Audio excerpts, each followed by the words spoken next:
The cardboard box felt heavy in my arms, filled with the last remnants of my old life. Mascara stung my eyes, blurring my vision as I stood on my parents' porch. My father, Arthur, filled the doorway, his face a mask of cold disapproval.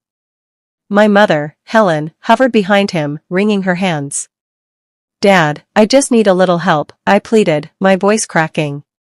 "A place to stay for a few weeks, just until I get on my feet." He didn't move. His gaze was like ice. "You made your bed, Emily," he said, his voice flat and final. "You chose that man. You chose that life. Now you get to lie in it."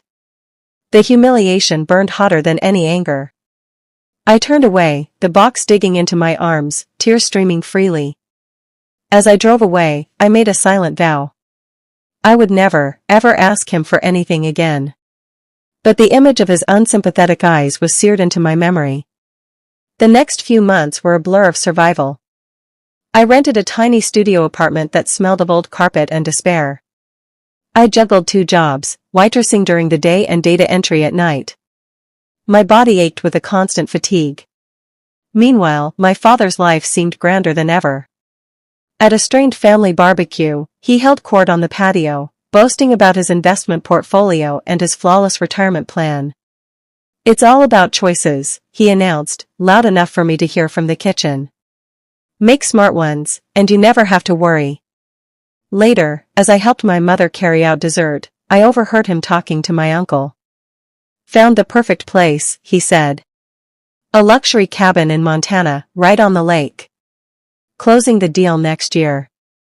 I placed the pie on the table, my hand steady. A quiet, cold resolution settled in my chest. He had his plans. Now, I would make my own.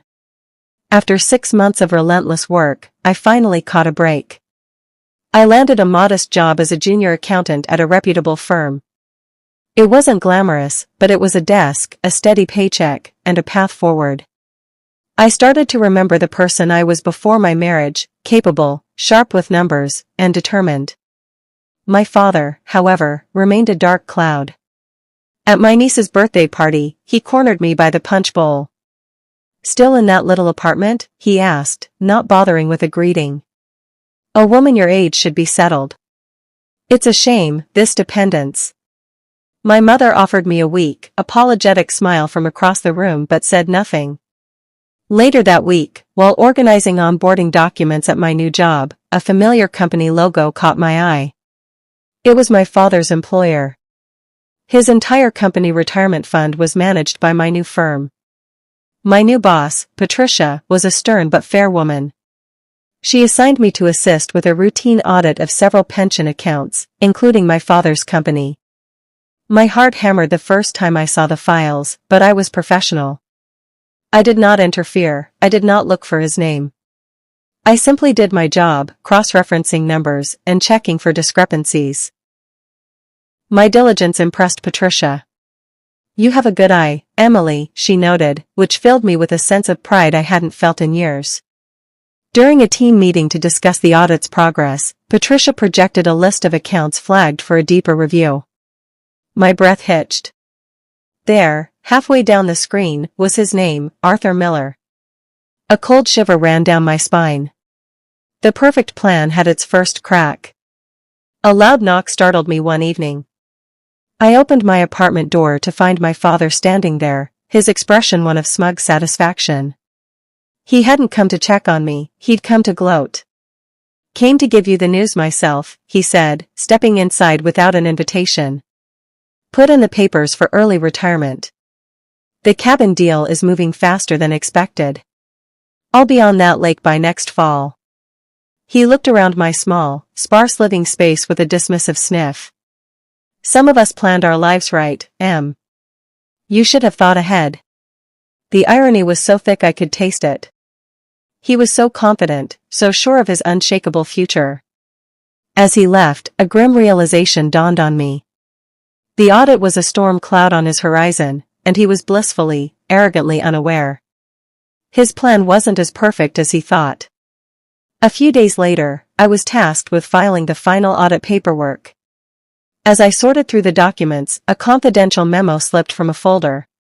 It was a letter from a senior partner to my father's company, outlining concerns about potential pension mismanagement by one of the founding partners. The letter stated that if their internal investigation found evidence, all associated accounts could be frozen for months. My hands trembled. This was it. The mechanism of his downfall was right here. I had the power to warn him, to give him a head start. But I also had my ethics. I took a deep breath, placed the memo back into its proper file, and sealed the box. I would not break the rules. But I would not save him from the consequences of his own world. I went home and started saving every spare penny I had. The first crack in his armor appeared quickly. My mother called, her voice hushed and anxious. The cabin deal fell through, she whispered. The seller backed out at the last minute. Your dad is furious. At the next family dinner, he was a thundercloud. He ranted about incompetent lawyers and lazy bureaucrats slowing down his plans. He blamed the bank, the real estate agent, everyone but himself. I sat quietly, pushing my food around my plate. He had no idea this was just the beginning. A few nights later, my phone rang late. It was my mother again, her voice trembling. Emily, he's panicking. The retirement account, there's some problem.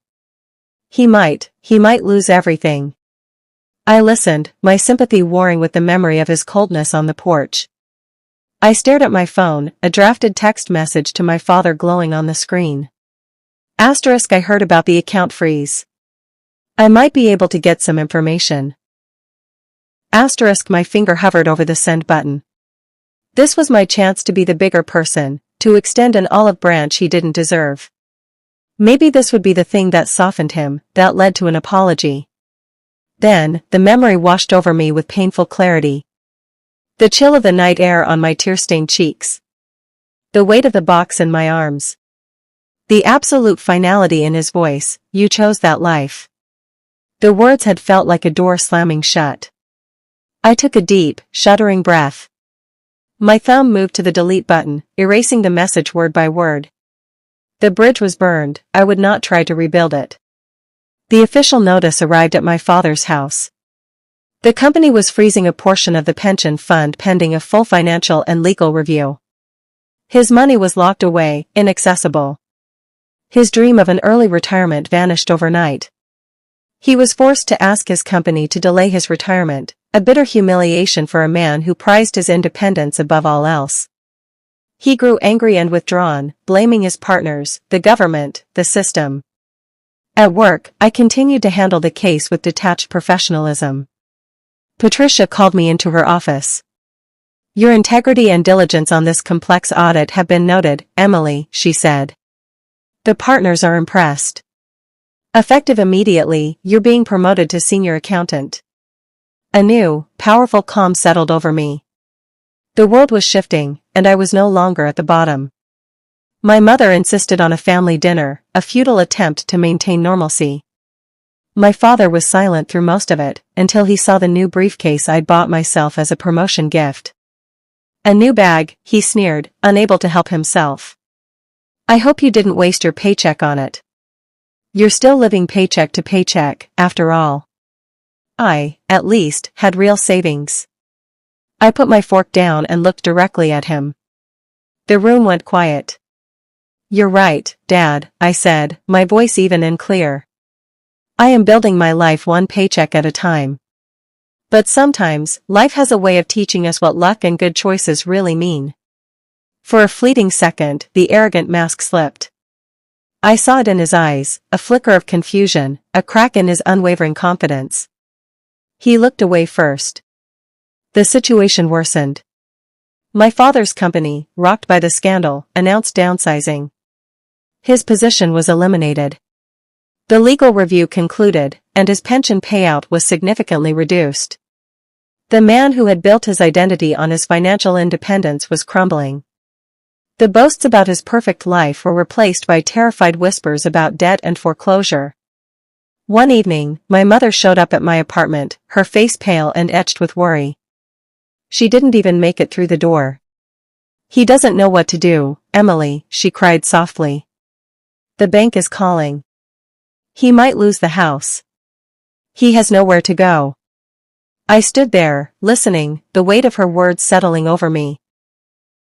The tables had turned so completely it was almost dizzying. My phone rang 2 days later. It was my father. My heart pounded, not with hope, but with a strange, cold anticipation. There was no greeting. Emily, I need you to pull some strings, he demanded, his voice rough with a pride that was now brittle. You work there. Talk to your boss. Fix this. There was no please, no I'm sorry. It was an order. I looked out the window of my apartment, at the city lights beginning to twinkle in the dusk. My voice was steady when I replied. I can't do that, Dad. It would be unethical. It's out of my hands. There was a sharp intake of breath on the other end, followed by a string of muffled curses. Then, the sound of the phone slamming down so hard I flinched. But in that moment before the disconnect, I heard it clearly, the raw, unmistakable tremor of fear. The confrontation with my father solidified something inside me. My struggle wasn't unique. I started a small, informal consultancy on the side, offering financial literacy classes to other women rebuilding after divorce. I taught them how to budget, save, and understand their credit. I shared my own story, not for pity, but as a lesson in resilience. The group grew quickly, from a handful of women in my living room to a steady stream of clients. My story of starting with nothing and reclaiming my power resonated. A local news outlet got wind of my grassroots effort and asked for an interview. I agreed, speaking openly about the importance of financial independence for women. The segment aired on the evening news. I wondered if he was watching. The public recognition was a final blow to my father's pride. His golf buddies, men who had once listened enviously to his retirement plans, now gossiped about his daughter's success and his own financial ruin. The irony was too delicious for them to ignore. He showed up at my door, his face purple with rage. You're making a spectacle of yourself, he shouted. And you're making me look like a fool in front of everyone. I stood my ground, calm in the face of his storm. No, Dad, I said, my voice soft but firm. You did that all on your own. I'm just living the life I chose. He stared at me, his mouth opening and closing without sound. He clutched at his chest, not in a dramatic gesture, but as if his heart ached. For the first time in my life, he looked old, and weak, and utterly broken. The spiral was swift and merciless. The bank foreclosed on the house. My father sold his prized vintage truck, then his fishing boat, but it wasn't enough to cover his debts. He tried to fall back on his plan for the Montana cabin, only to discover the land had been sold to another buyer months prior. He had nowhere to go. My mother, who had stood by him silently for so long, finally reached her limit. She called me, her voice heavy with shame and desperation. Emily, please, she begged. We have nowhere else to go. He needs a place to stay. Just for a little while. I closed my eyes, the ghost of that cardboard box heavy in my arms. The circle was complete. The child was now being asked to shelter the parent. I hesitated for a long time after my mother's plea. Letting him into my space felt like a betrayal of the self I had worked so hard to build. But I also saw my mother's silent suffering. I agreed, with one non-negotiable condition. He can stay in the guest house out back, I told her. And we do things my way. He arrived the following week, a shell of the man he once was. He couldn't meet my eyes as he carried a single suitcase into the small, separate structure behind my home. The humiliation was a physical presence around him. That night, as I sat on my porch, I was on a call with a property developer, discussing land acquisition for my growing nonprofit. I didn't know my father was standing just outside his door, listening to every word. My small consultancy had blossomed into a full-fledged nonprofit organization called New Foundation. We partnered with developers to create affordable, sustainable housing communities for single parents and their children. We secured grants and attracted investors who believed in our mission. It was more successful than I had ever dreamed. One evening, I was reviewing blueprints at my kitchen table when my father walked in. He had been unusually quiet for days. He pointed a trembling finger at the plans. "That's the land," he whispered, his voice hoarse. "The land by Silver Lake. In Montana." "You bought my land?" I looked up, meeting his gaze squarely. "No, Dad," I replied calmly. "I repurposed it. It's going to be a community for people who don't have anyone to help them when they need it most." The color drained from his face. The irony was a bitter pill, and he choked on it. "You took my dream," he accused, his voice shaking with a mixture of fury and devastation.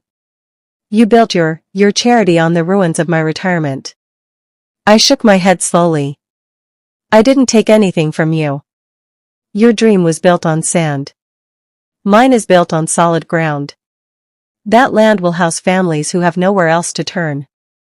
It will give them the safety net you told me I didn't deserve." He opened his mouth to argue, to defend himself, but no words came out.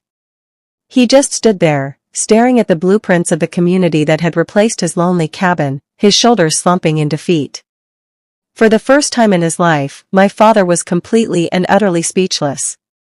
In the following weeks, my father's world shrank to the boundaries of my property. His old friends stopped calling.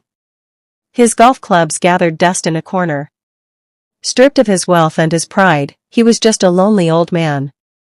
He started doing small, silent chores, fixing a loose step on the porch, weeding the garden. He watched from a distance as I worked, as I helped other people, mostly women, rebuild their lives from nothing. He saw me offer them the hand he had refused to extend to me. My mother pulled me aside one afternoon. "He's changed, Em," she said, her eyes hopeful. "He watches you all the time. I think he finally understands what he did." I nodded, but I wasn't ready to believe it. Understanding was not the same as remorse. He found me watering the tomatoes one Saturday morning. He stood awkwardly, his hands shoved in his pockets. "The garden looks good," he mumbled. I nodded, waiting. He cleared his throat. "Emily, about what I said, after your divorce." He struggled, the words clearly painful. "Maybe I was too hard on you." It wasn't a full apology, but it was an admission. A crack in the dam. I listened, but I didn't rush to comfort him or tell him it was okay. Because it hadn't been okay. He shuffled his feet, looking out at the guest house he currently occupied. "I suppose, once your building project is done, you'll need me to move out." He was asking about his future, and for the first time, he had no control over the answer. A week later, I laid the brochure on the table in front of him. It was for Silver Lake Commons, the senior living community being built as part of the new foundation project. It was designed for residents who needed affordable, supportive housing. "I'm offering you a place here," I said plainly. He looked from the brochure to my face, confusion and suspicion in his eyes. "You want me to live in your charity project?" he asked, incredulous. "It's a community for people who need a second chance," I clarified, my voice gentle but firm. "You'll fit right in." He stared at me, stunned, trying to process whether this was a final act of revenge or an unexpected offer of mercy. The power dynamic was now absolute, and he was completely at its mercy. He moved into Silver Lake Commons 6 months later. The other residents, many of whom knew my story, welcomed him without judgment. The kindness he received from people he would have once looked down upon was a profound lesson in humility. Slowly, the bitter, proud man began to soften. He started volunteering in the community garden, then helping other residents with their taxes. He was rediscovering his usefulness, but without the arrogance. One afternoon, I was giving a speech at the community's opening ceremony, talking about forgiveness and second chances. I saw him in the crowd, watching me. As I spoke about letting go of old wounds, I saw him raise a hand to his face, his shoulders shaking. He was crying, silently and without shame. He knocked on my office door later that evening. Your speech was good, he said, his voice rough. He stood there for a moment, gathering his courage. I am proud of you, Emily. What you've built, it's remarkable. He took a deep breath. And I was wrong. About everything. I am so sorry. He finally said the words. They didn't erase the past, but they settled a deep, lasting peace in my soul. I simply nodded. Thank you, Dad. A few days later, a formal letter arrived for him. The legal issues with his pension were fully resolved, and the remaining frozen funds were being released to him. He was holding a check that represented the remnants of his perfect life. He brought the check to me. I want you to have this, he said, pushing it across my desk. To pay you back. For everything. I looked at the amount. It was substantial. But I gently pushed it back toward him. You earned that money, Dad. Keep it. Build a comfortable life for yourself. I met his gaze. But now you know what it's truly worth to have someone in your corner when your world falls apart. He insisted, his newfound humility making him stubborn. Then let me donate a part of it, he pleaded. To New Foundation. Let it help someone else. It was his first truly selfless act in decades. I finally agreed. Years later, New Foundation had expanded to 3 states. My father lived comfortably and peacefully in the community I had built. A national journalist came to do a profile on our work. What was the defining moment, she asked me, the inspiration that set you on this path? I smiled, a genuine, peaceful smile. I glanced toward my father, who was sitting on his porch across the green, watching the interview with a quiet pride. I turned back to the camera. Someone once told me that I had chosen my life, I said. And he was right. So I did. I chose where he'd retire. The camera panned, capturing him, a man finally at peace, living in a world built by the daughter he'd once cast aside. It wasn't revenge. It was justice, wrapped in grace.